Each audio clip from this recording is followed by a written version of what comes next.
And we will start with our weighing water GRACE team shortly.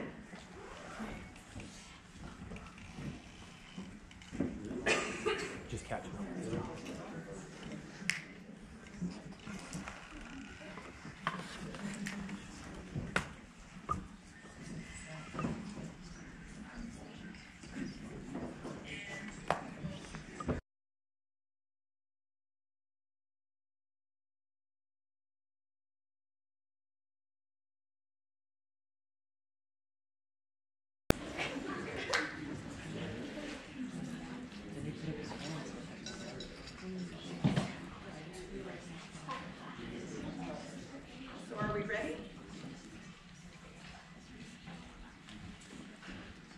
We apologize for the brief delay. We had a few sound issues. We believe that we have those resolved, and I want to introduce you to the weighing water GRACE team.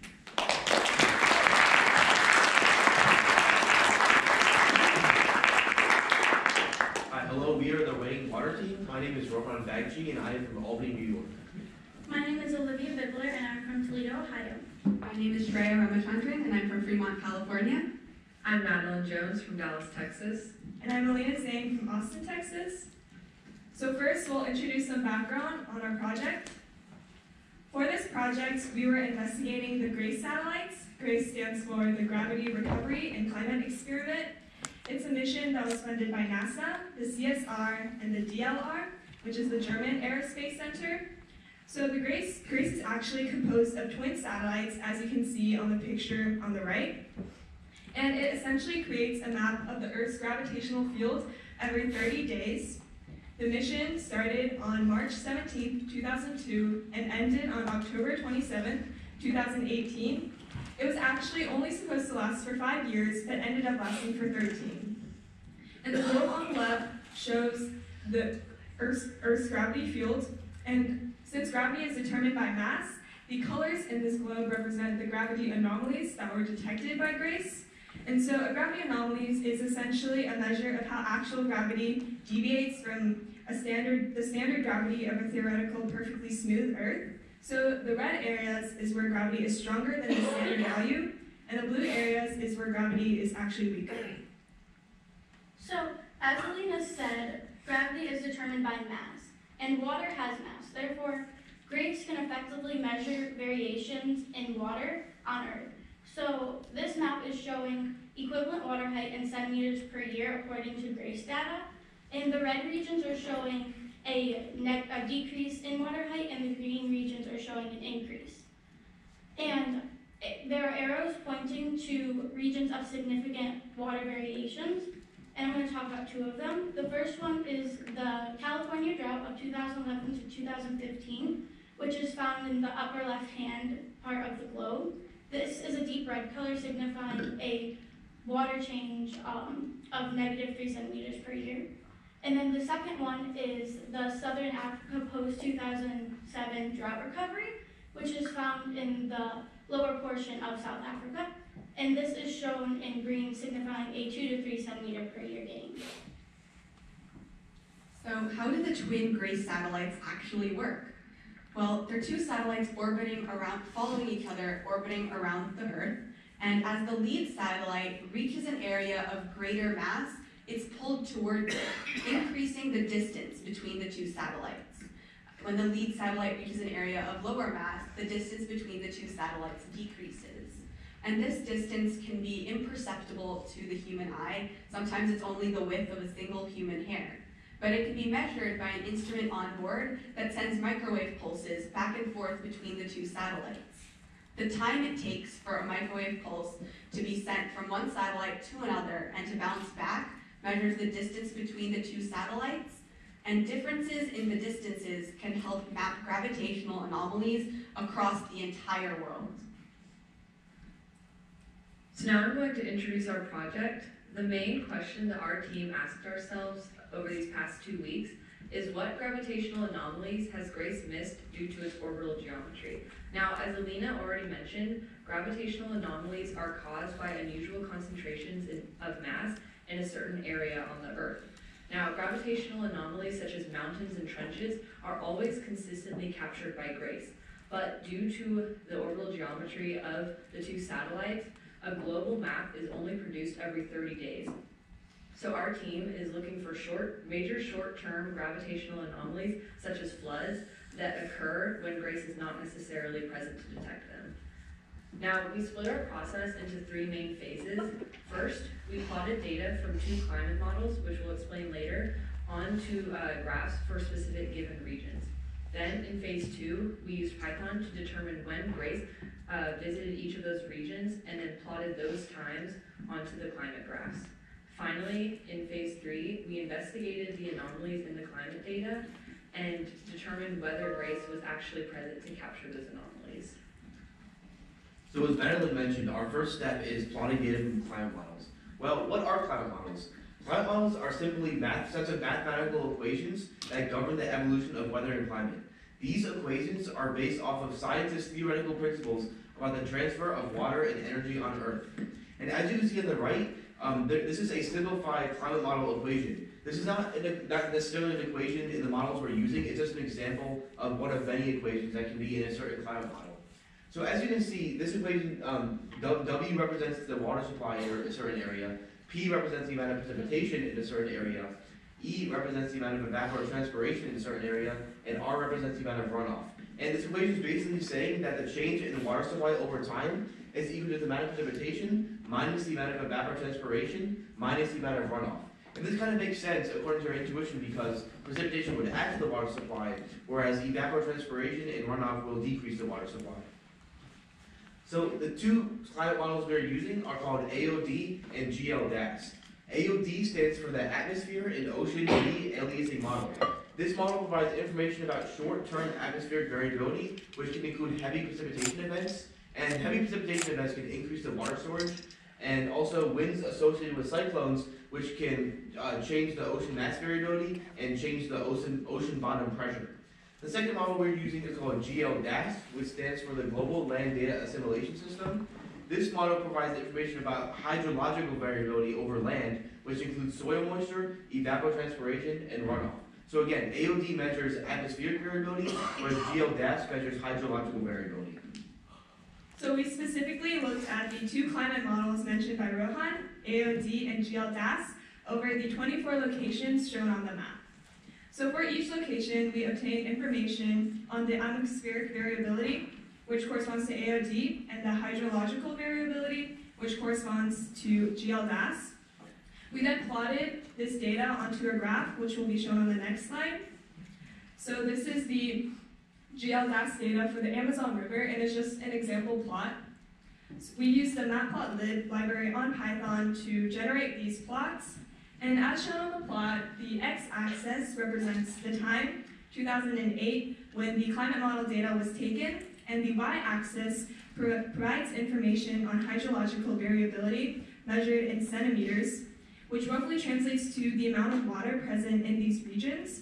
So essentially, a higher value of hydrological variability would correspond to more water. So here's a plot for the AOD data in the Amazon River, still in 2008, as you can see from the x-axis. However, on the y-axis, we have atmospheric variability, which again is provided from the AOD climate model.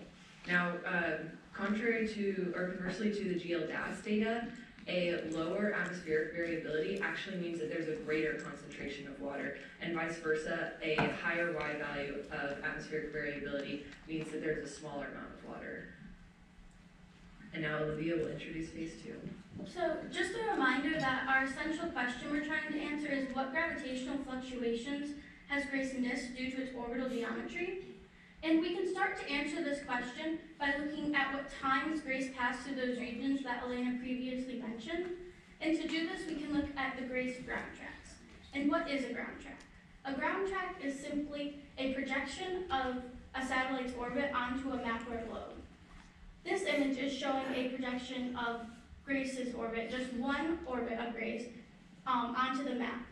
And I'm telling you that GRACE's orbit does not change over time, really, but due to GRACE being above Earth and the Earth rotating, with each orbit of Grace or each pass, the region that Grace is measuring changes slightly.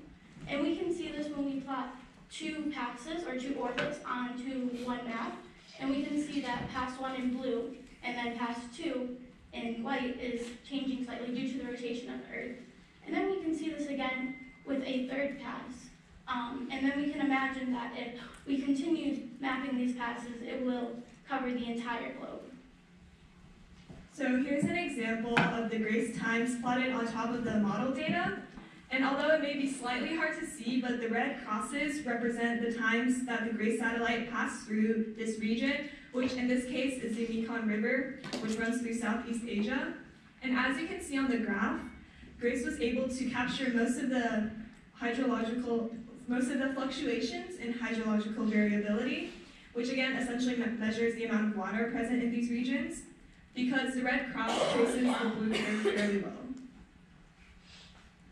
Now let's talk about phase 3, in which we investigated anomalies in the climate data, figured out why those anomalies were happening, and then looked at whether or not Grace was present in the region to capture those anomalies. So one region that Grace actually captured really well was the Pearl River Delta, in which flooding occurred in June of 2008. The flooding happened in southeastern China in the Guangdong province, which has several low-lying areas. Many manufacturing regions were affected, which caused huge economic losses, as well as 169 people killed in southern China. And it's not hard to realize why locals called this the Black June flooding. In the picture to the bottom left, we can see how the flood has completely inundated lower-lying homes. To the picture to the bottom right, we see how flooding has reached a local state highway, cutting off communication and transportation to affected regions. And in the picture to the top, we can see just how much flooding happened. It's almost reaching the top of telephone poles. This next graph is a graph of the climate model data, and the red X's represent the areas where Grace was present.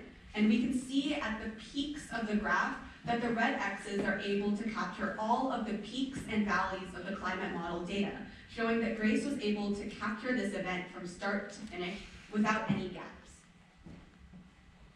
Another gravitational anomaly we discovered and investigated was in the Baltic Sea.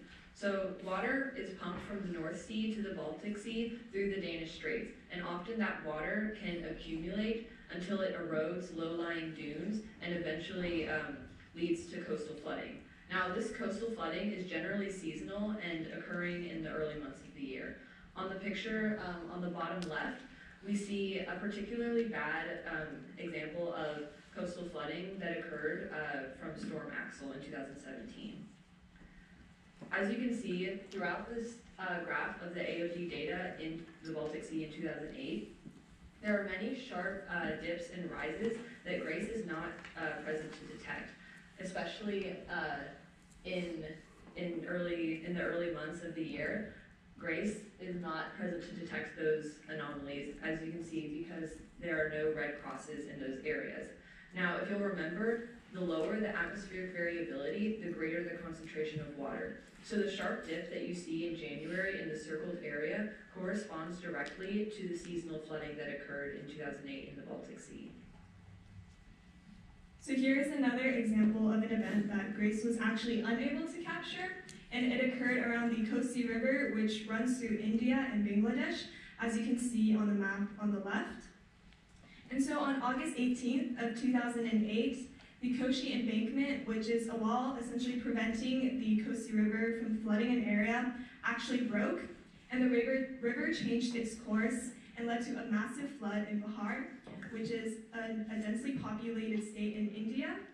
And the flood affected over 2.3 million people. There are up to 12 feet of water, completely displacing many villagers and farmers. As you can see on the pictures on the right, you can see how bad the flooding was and just how high the water levels were. And so here shows the AOD data for Bangladesh, which the Kosi River runs through. And once again, the lower the atmospheric variability means more water. And Grace misses the steep drops in August when the Bihar flood occurred, which you can see better on the next slide. So the sharp dip that you see in August corresponds to the Bahar flooding, and it is evident that Grace was unable to capture this because there are no red crosses outlining the dip. So now we'll be talking about improvements we could make to future GRACE missions in order to catch those short-term climate variations. So, as we have previously said, due to Grace's orbital geometry, it's simply just not able to catch every short-term climate event because it's not in that part of the world at the time. This leads to a low frequency of passes that Grace has over a region, and due to this, we propose a next-generation gravity mission with a satellite constellation. This just means that we want to add 2 more pairs of Grace satellites into orbit with the one to create a satellite constellation, and this will increase the frequency of passes that Grace has over a region.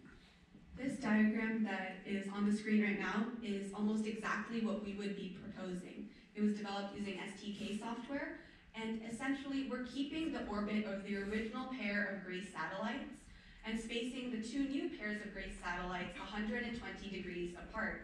So as they all go around the Earth, they're able to catch more of those short-term climate variations.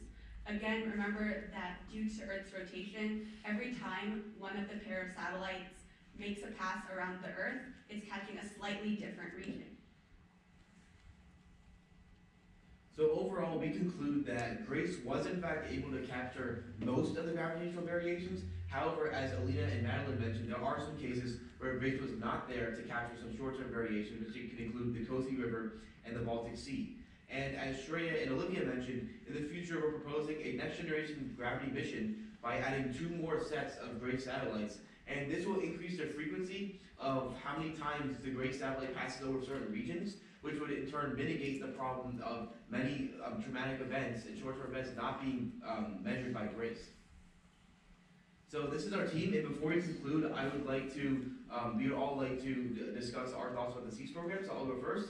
I was always very interested in atmospheric sciences and meteorology, and the SEAS program really extended my knowledge in climate modeling and Python, and also I learned about many new opportunities at NASA and also at UT Austin. I'm now considering studying aerospace engineering. Being a part of the SEAS program has really been an eye-opener for how diverse a group of people you need and how diverse skill sets really bring a unique perspective and new ideas to a project. Being part of the SEAS program has been an invaluable experience for me. Not only did we learn new things every day in project work and through lectures, but I also made some amazing friends with people who loved science and engineering just as much as I did. I came into the program knowing a lot about earth sciences, but I wasn't as knowledgeable about the engineering aspect of it, and I'm looking into considering engineering as a future career path. In this program, I was able to learn about all of the different degrees and careers that one can have in Earth and space science, anywhere from mission control to what our team did in analyzing satellite data. I was also able to greatly improve my skill in the programming language Python, and then apply those new skills to a real world project. So kind of similar to Madeline, from this project I gained a lot of experience working with Python and its specific libraries such as NumPy and Matplotlib. And I came into this program mainly interested in computer science without having a lot of knowledge on earth science. However, through SEAS I gained more skills related to computer science as well as became more interested in and aware of career pathways related to earth science. Yeah, as a Wake Water team, we all love working together, and we all thought the SEAS program was an amazing experience. And finally, we'd like to give out some thank yous. Thank you to the University of Texas and the Austin Center for Space Research, the STEM Enhancement and Earth Science program, and all the staff that made this program possible. Margaret Baggio, who is the director of this program, the Texas Space Grant Consortium, and of course our wonderful mentors who helped us so much, Corinne Vassallo and Julian Rivera. And here's the work site. And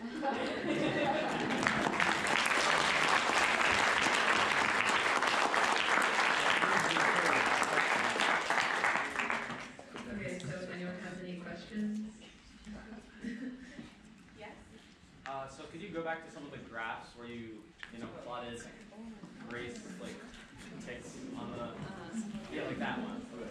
So Grace So essentially, these like climate models are like scores, right? They like come from like a bunch of other variables from like the from the environment. Are you asking where the climate model data comes from? Yeah, like, and how does it, and why does Grace, like, why does its data correspond, like, onto that exactly? Yeah, sure. So this climate model data is projected data. It's based on the model's equations, and the equations are actually based off of this European model. It's like a method that they use. But the reason the Grace data is actual data. It's what Grace is very precise. So it's what Grace actually measured. Grace is not at every single point on the Earth every single time, which is why you can see. So these are the times Grace recorded data. But as you can see here, this is a model projected data, but Grace is not here. Basically, is that it? So Grace measures gravity anomalies. So Correct, yes. but these climate models measure something different, right? Yeah. But like, so they're So, remember how we said that water has mass, and mass changes gravity? Yeah. So, due to changes in mass places, we can find changes in climate due to the changes in mass, which changes gravity. Okay, so you're using a direct correlation from the gravity to like these. Yes. Yes. Okay. Great. I'm going to ask the two project mentors, Julian Basala and Corinne, to present the certificates to the weighing water team. Hello. It's been really awesome working with everyone with the Weighing the Water team and getting to know everybody. So thanks for being a great team, and it was a lot of fun. And so now we'll hand out the certificates. So first is Rohan Bagchi.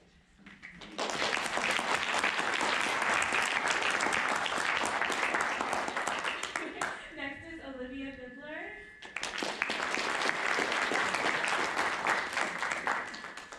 And next is Madeline Jones. And Shreya Ramachandran.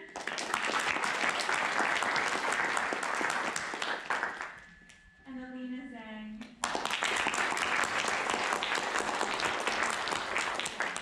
Thank you. Oh, do we want pictures?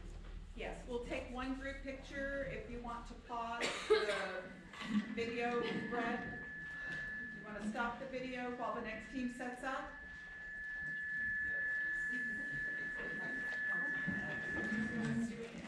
Oh, okay.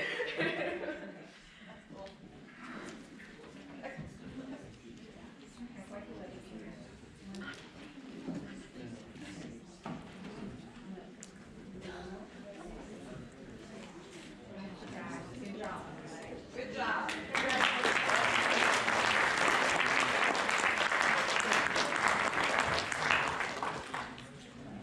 So we will have the flood response team come up and get ready.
So our next project is the flood response team.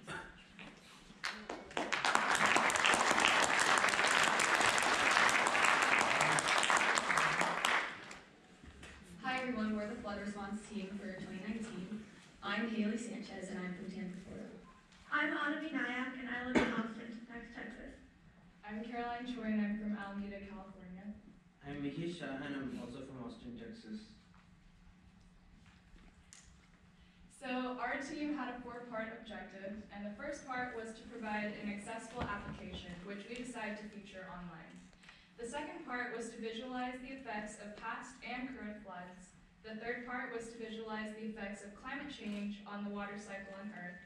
And the fourth was to offer a portal to raw data sets when needed. So in our initial research, we found that there was a decadal increase in total annual precipitation by 0.08 inches per decade. As you can see in this graph from the EPA, from 1910 to 2015, there was a very sharp increase in extreme one-day precipitation events. So this extreme weather led to a lot of larger flooding in the Northeast and Midwest regions. And essentially, as climate change worsened, flooding worsened as well. So as the flood response team, we decided to address this issue and create a mapping application that would show data layers such as precipitation, population density, changes in snow arrival, so that users of our application would be able to understand climate change. Our web application integrated several different technologies, including APIs, frameworks, and libraries. Leaflet is a JavaScript library used to create and customize two-dimensional maps. We used Esri Leaflet, which allowed us to create ArcGIS layers on a leaflet map. ArcGIS is a geographic information system that's online and has REST endpoints to import map layers. We also used ArcGIS to build a 3D component on our mapping application. We also use Vue.js and Vuetify. Vue.js is a progressive framework for building user interfaces, and one of its main features is dynamic binding, which is keeping an attribute up to date with the element on the DOM. And the DOM is a document object model. And Vuetify is a material design component framework that allows for aesthetic functionality within custom components that can be implemented into a Vue.js app. One of the most important concepts when using Vue.js is this component structure. As you can see on the screen, this is an example of one of our components called Sheets. Sheets contains 4 Vuetify pop-up boxes. The pop-up boxes are in Vuetify tags included in the template. Then, in the JavaScript, we export the component. Everything included within export, such as methods, data, and other child components, get imported into the parent component, which in our case was app.vue. So now we're going to discuss the architecture of the app. So how we decided to set it up is we had one main parent component that imported 7 child components. And we decided to do this because we believed it would be easier for testing and debugging. And then although for some projects you may need a more complex inheritance hierarchy, for ours it worked nicely because we didn't have to worry about any inheritance issues with the bottom 7 child components. So our creation process started off with,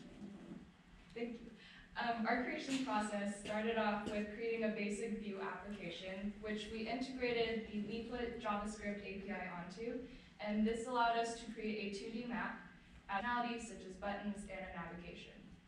Step number 3 was the most significant portion of our creation process, and this was because we decided to embed an ArcGIS 3D scene into our Vue component. There's actually no documentation for integrating 2 different JavaScript mapping APIs, so we weren't even sure if it was possible, and it did take us a lot of time, but we were able to get it done. And now we have a demo of our web application.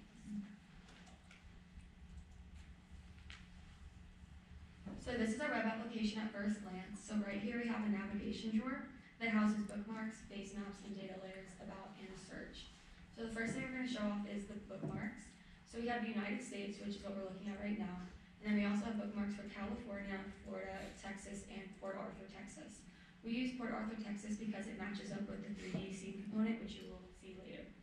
And then we chose California, Florida, and Texas, not only because each of us lives in one of those 3 states, but also because they have a high population density along the coastlines, and coastal areas are more prone to flooding as climate change persists. So it is important to stay up to date on the changes in those areas. So next are the base maps. Base maps are crucial to visualize the geography of a region in context of the phenomena that we are studying. So the first base map here is the default base map. This lets us see the state lines and the cities around, which is crucial to figure out where the phenomena are occurring in relation to which states they're occurring in. The second is the streets base map, which lets us see the streets and roads in the region, which is also crucial to evacuation response, since we can plan out evacuation routes in the region.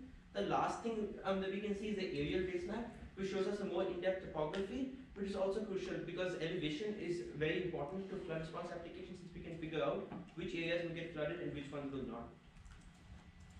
Our map contains 4 different data layers. The first one shows change in snowmelt timing over the years. On the map, the darker blue colors represent earlier snowmelt times, as you can see in the legend, which pops up when you toggle the checkbox for the layer. In the legend, there's also an opacity slider, so you can adjust the opacity of any layer.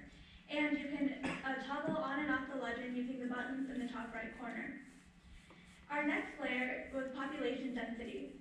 The darker colors on this map indicate a higher population density, and you can see that many high population density areas are along the coast, which is also most affected by climate change. Our next layer is rain gauges. This layer is focused on the southern United States and contains various rain gauges with varying alert levels indicated by the colors. Yellow indicates a minor alert level, while red indicates moderate, and purple is a major alert. Our last layer predicts the effects of climate change on precipitation by the year 2050. We can also pile layers on top of each other and adjust their opacity so that you can see multiple layers at one time and see how they correlate. We got the data for 3 of our layers from ArcGIS online REST endpoint, and those layers were snowmelt timing, precipitation change, and population density. Then we got the data for rain gauges from the Institute for Disaster Analytics here at CSR. So one of our super cool components was the 3D map scene. And this 3D map scene that is going to load right now is of Port Arthur, Texas. And if you go to the Port Arthur area and look at the 3D map, which is still loading, then you're going to see green buildings and a lot of topography. And this is actually super useful in emergency response because it helps build better flood extent models, and you can see that the lower level buildings would be at higher risk when in an area of flooding. Another super cool feature of this is that if we are to pan around and look at different areas of our 2D map, then our 3D map will automatically sync up and you'll be able to see the topography of that region. Okay, so another feature that we have is the search bar. The search bar is super useful to figure out, like, for example, if any location that we're looking for, and we'll accordingly map it to the 3D component. So let's take Hurricane Barry, for example, which inundated the Baton Rouge and associated Louisiana areas. So if we take Baton Rouge and search for it, we'll find the closest marker to the point. Since this is a discrete data set, the rain gauges is a discrete data set, we'll end up seeing the closest gauge to the Baton Rouge area, so that we can make measurements and also view the pop-up there, which encapsulates all the data within the Baton Rouge marker. So this is another cool feature. And then the 3D will also show the Baton Rouge area, which is very useful for flood responders.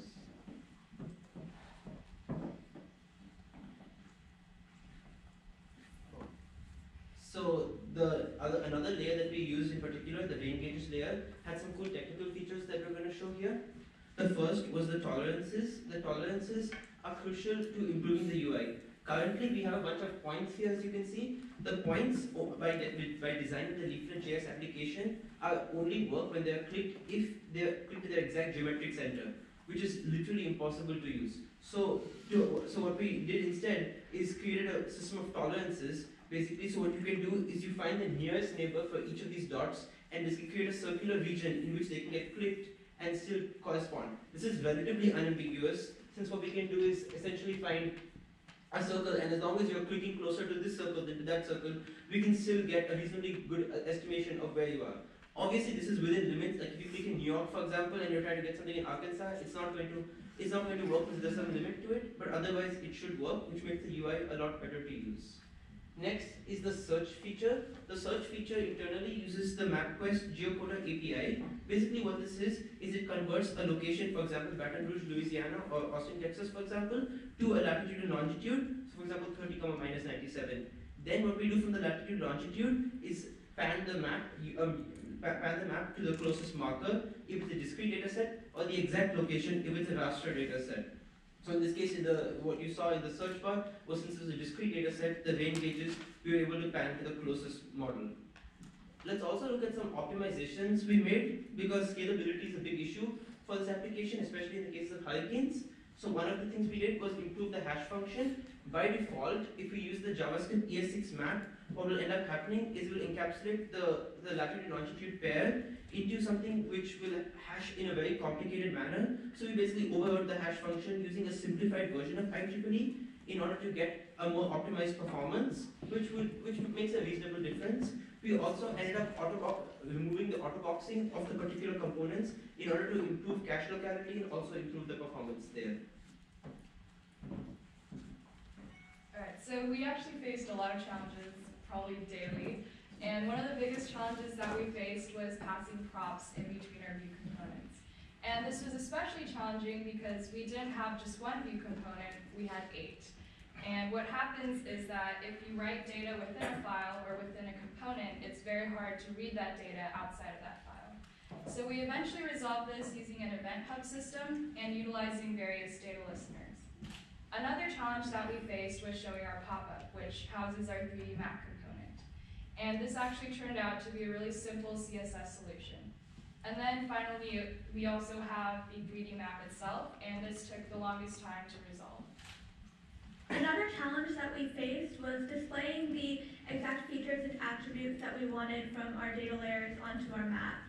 So when we first imported our data layers like precipitation change, population density, and snowmelt timing onto our map using the REST endpoint, it looks something like the image on the right of the screen, where every polygon is shaded the same color, so it didn't display the features that we wanted.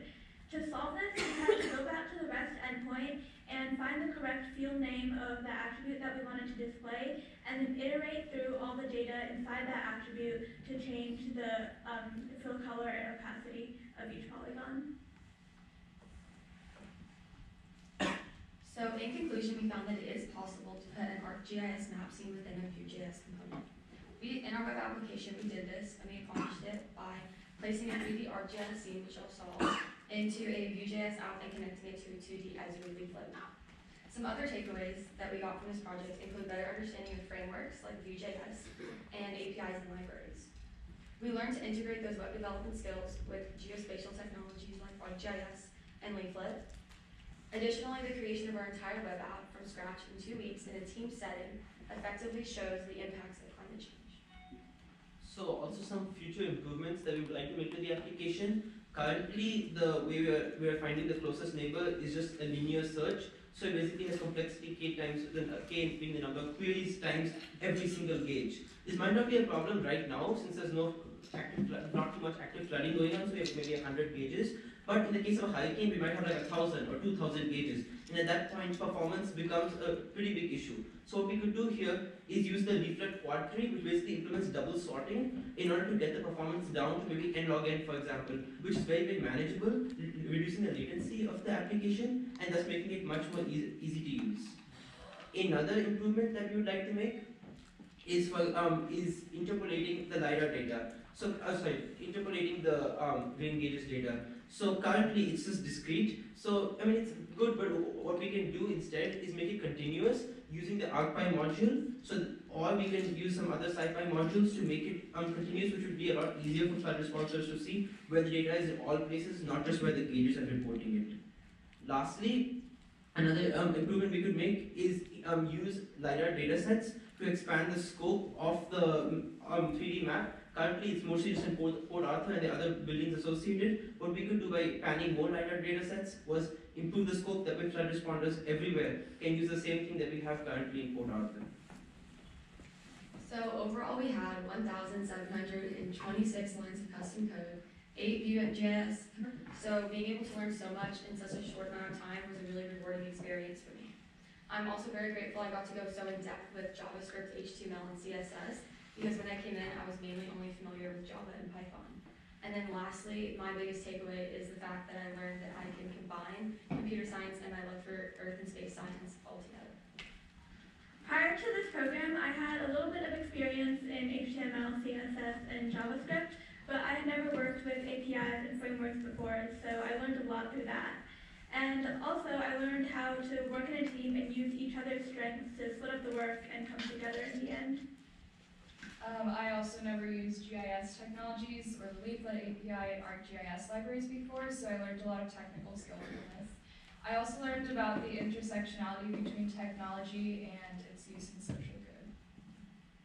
In the past, I had never really done much in terms of like large projects. My code was mostly just single file. So I learned a lot of project integrations in general, whether this was through package managers that we got to use, or it was integrating other people's code into my code or vice versa, which was really challenging but also really rewarding and gave me an idea of how, in the real world, how projects are implemented in the first place. So if you scan this QR code or go to the link, then it'll take you to our web application in real time.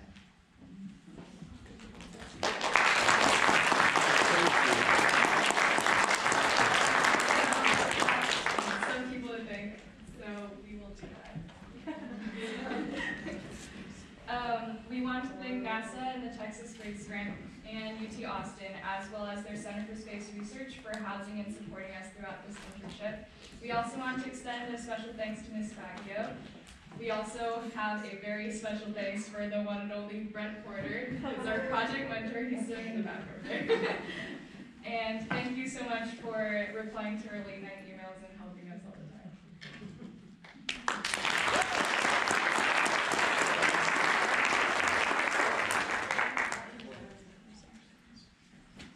We have time for one question if anybody would like to pose a question to the team.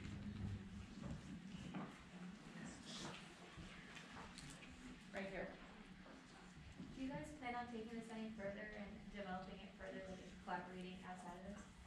So right now, Brent Porter, our project mentor, has an existing application called Moves, and people use it for flood response within Texas.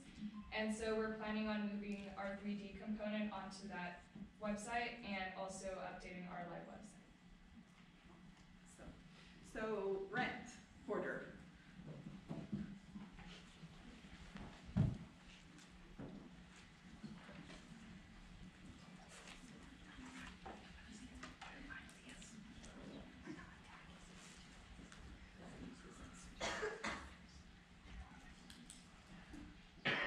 I just want to thank these 4 students that worked really, really hard over the weekend and into the late evening, early morning hours working on this project. It was very challenging, but I did want to, I wanted to ask a real science question that I didn't even know the answer to. And science a lot of times is asking questions that you don't know the answer to. And we really didn't know the answer if we could integrate these two APIs together. They're very different APIs. They use very different kind of design philosophies and frameworks in the background for them both, and so it was really challenging but exciting for me to see that we were able to actually get both of them in the same mapping application. So thanks, you guys.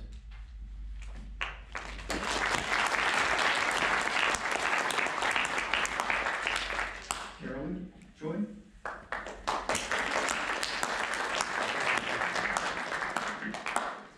Anna Vinaya.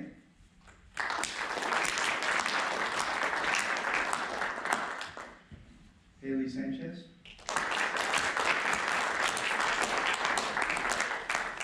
And Mahir Shah.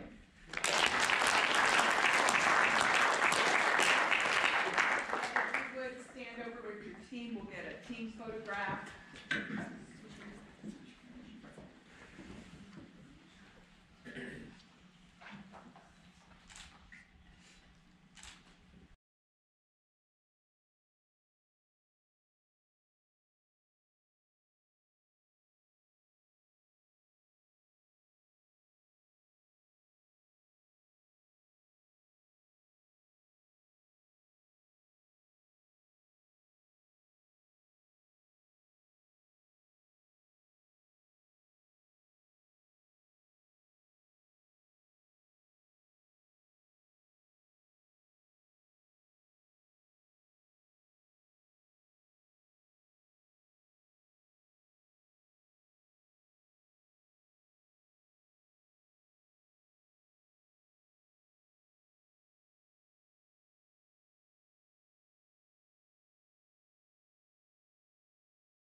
Okay, our next team is measuring ice sheets, the ISAT team.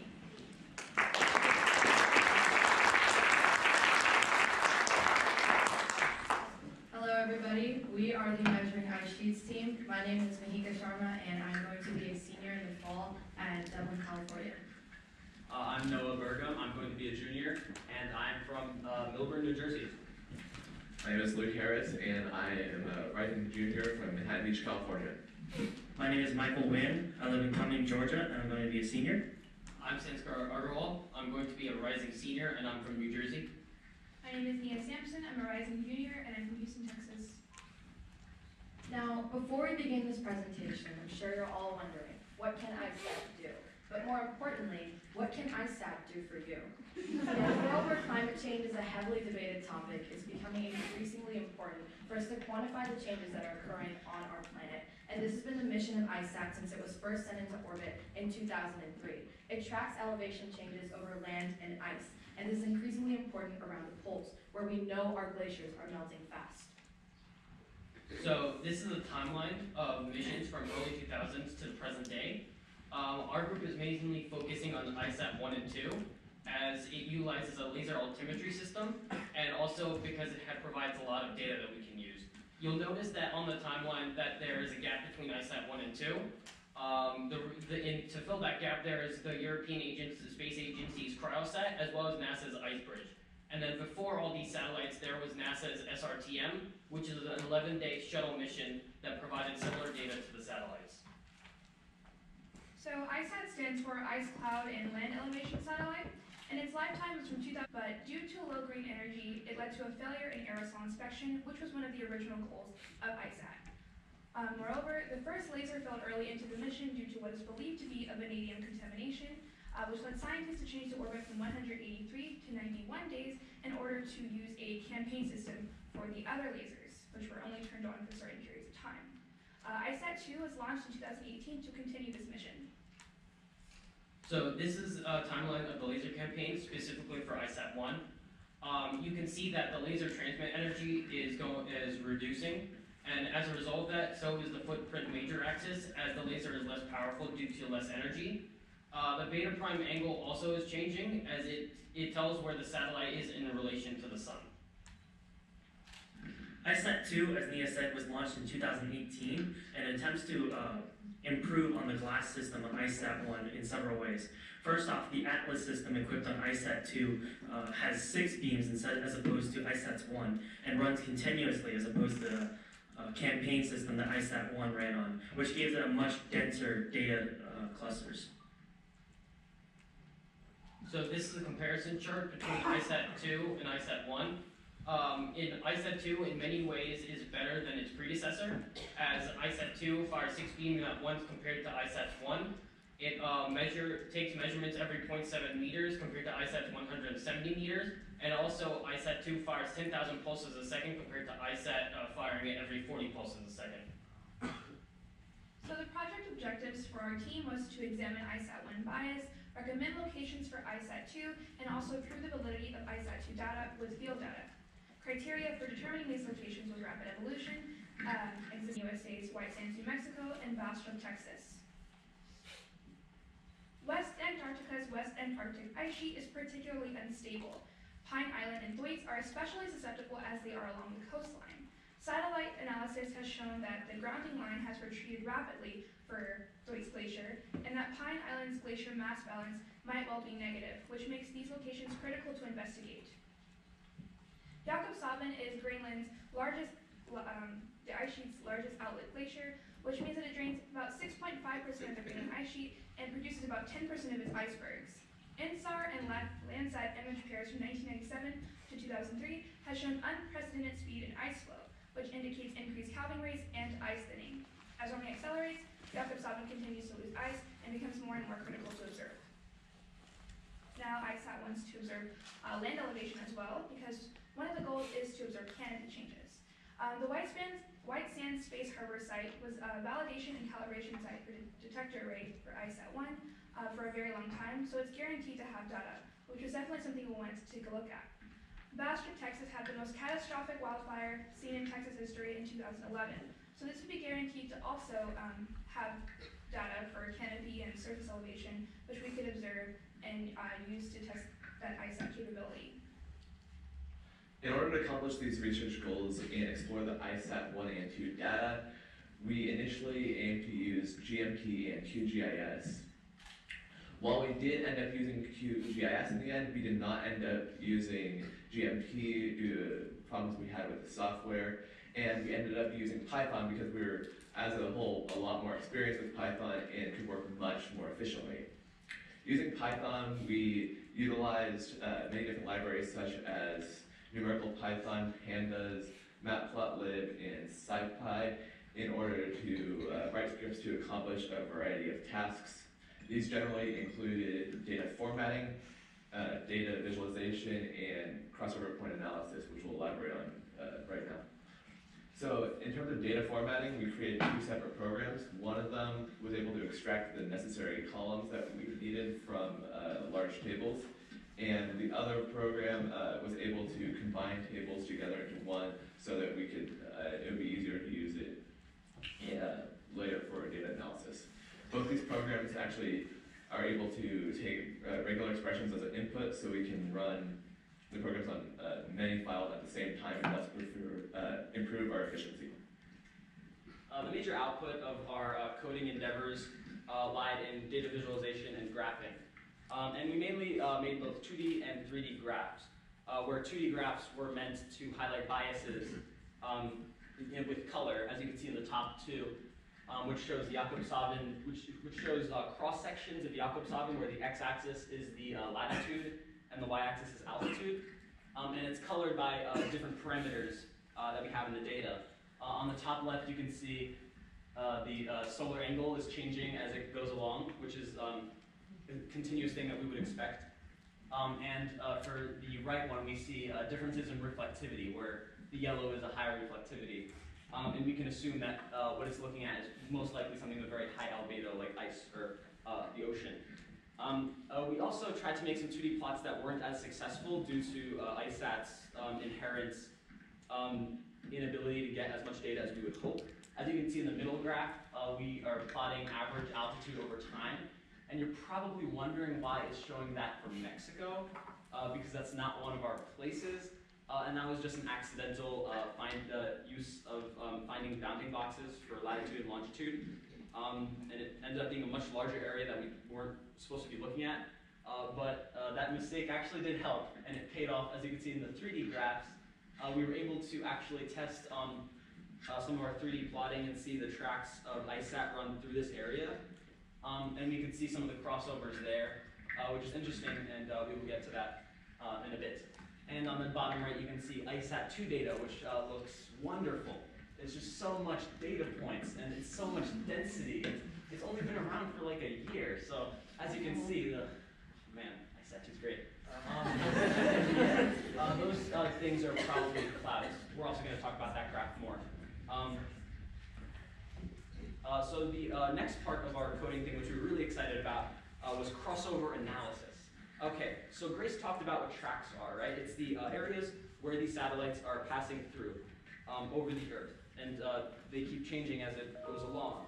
And what we were trying to find was where these crossovers intersected, because with that you can find out how much this satellite is verifying itself. You can see the different types of elevation it'll find in the same point. This was a rather hard algorithm to make. We had to make our bounding boxes and then turn the tracks into linear regressions because the curves would have been too hard. And we found the crossover points, saw which areas were measured, we used some interpolation, and we got some results. It's a wonderful data frame here. We see number of points on the left one.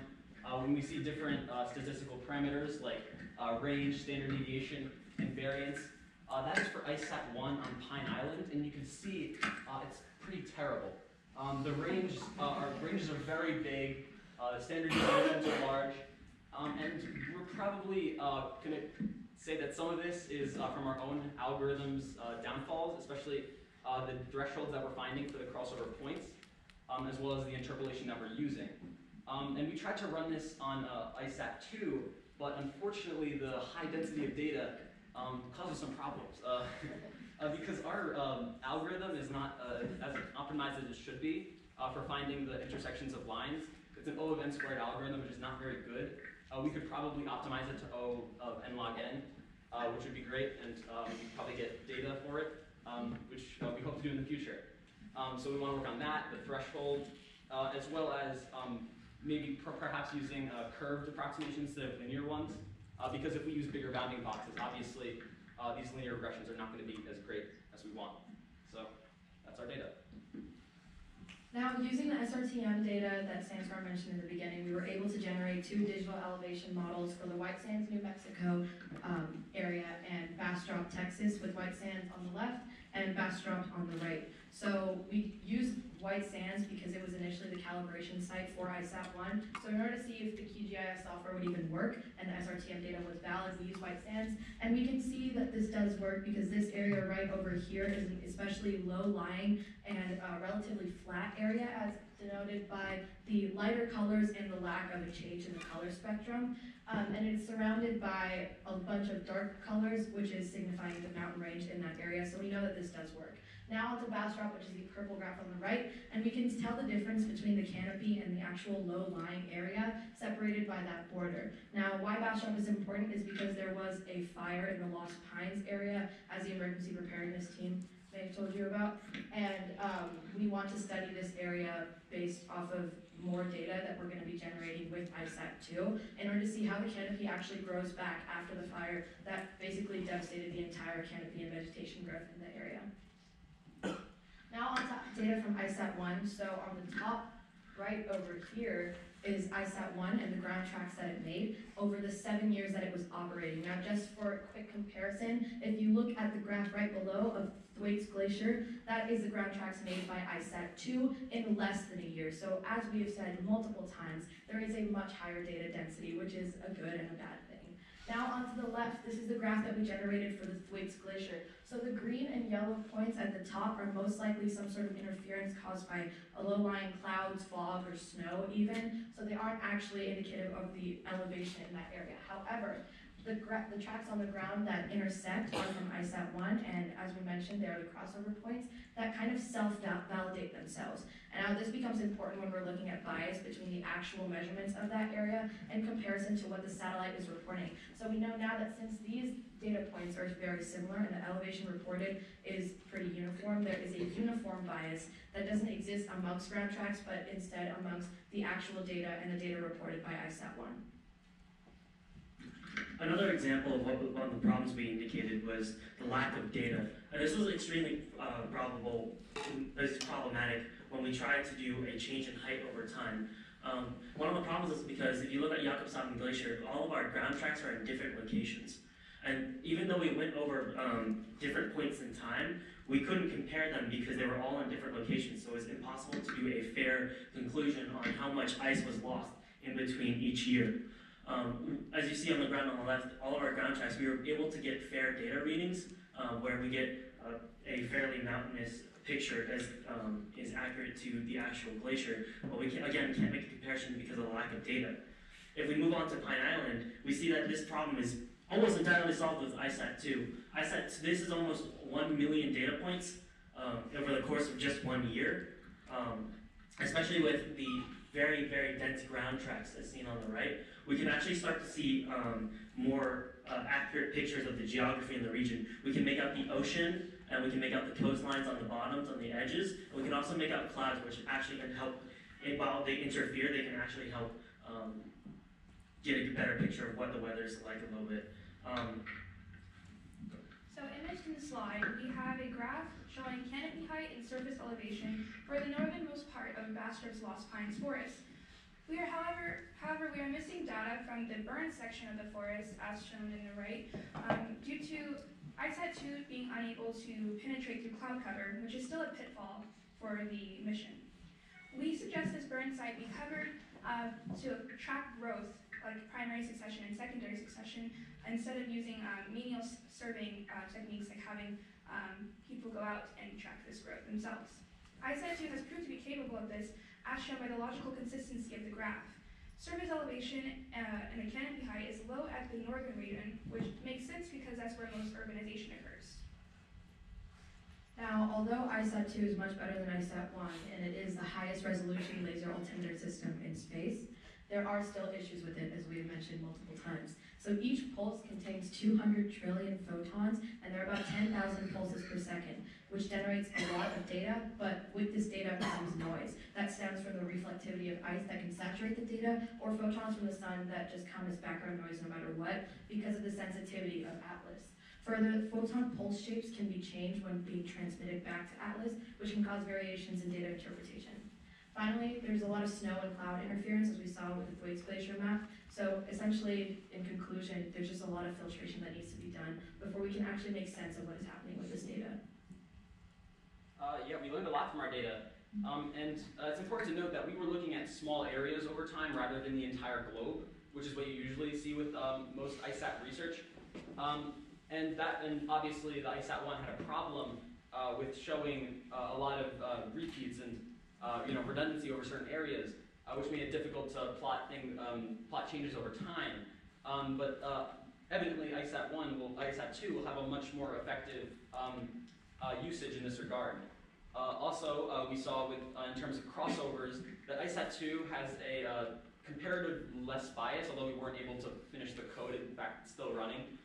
But we were able to see it visually in some of the 3D graphs.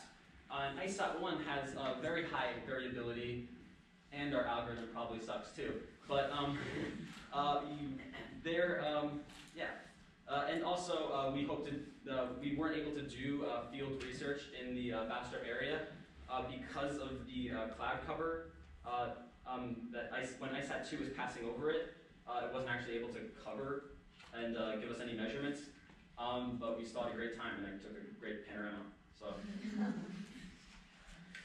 So while this project went pretty well, we're not perfect. There's definitely a lot of things that we could have improved upon if we did this again. And first of these are recognizing our skill sets and taking advantage of them sooner. Well, in the end, we did realize that as a group, we're a lot more proficient in Python and know how to do the same things that we were going to do in GMT already in Python. That took us a while to realize, and we could have saved a lot of time if we just did that from the get-go. And additionally, we could have improved by finalizing the data collection step before we started trying to plot things. We had some issues with setting bounding boxes wrong, so if we had double-checked and make sure everything was good before we actually started, we could have saved a lot of time. Then finally, in terms of communication, we could have also improved a lot better. There's between certain parts of our group that are working on vastly different things.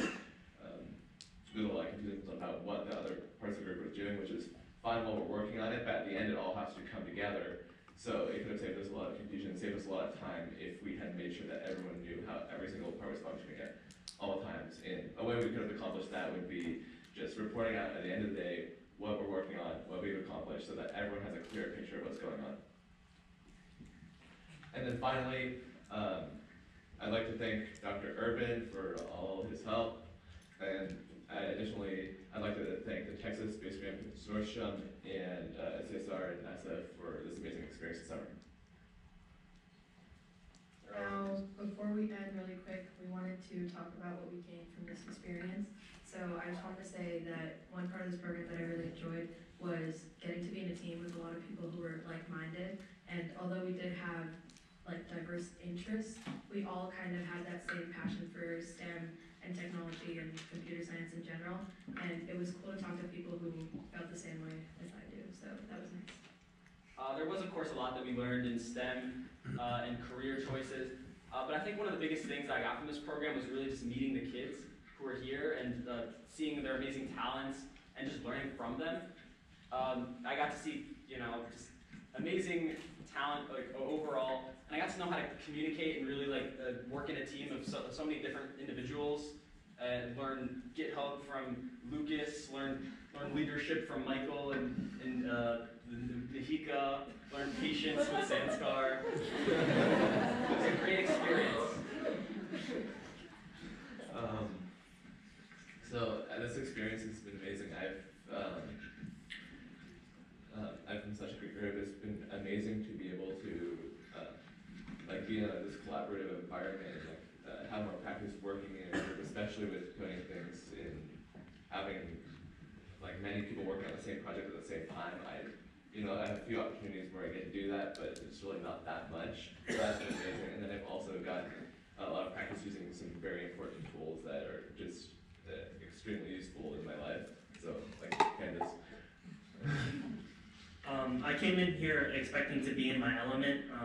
I've been coding for a long time and I have pretty well-rounded knowledge of science, but if there's anything I learned is that you're never done learning.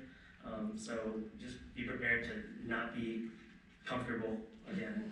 So, I expected to contribute and I did, but you always have stuff to learn, so I'm glad that I met you guys. I'd say what I take out of this program is getting to meet so many people, or as much of a science nerd as I am. I'm also working with an amazing group and learning a lot about ISAT because I had no idea what I was going into. I've learned the value of meaningful collaboration, and I will say that I've never been a part of such a prestigious scientific community before, and this type of exposure has helped me recognize my potential in achieving or going into STEM as a career.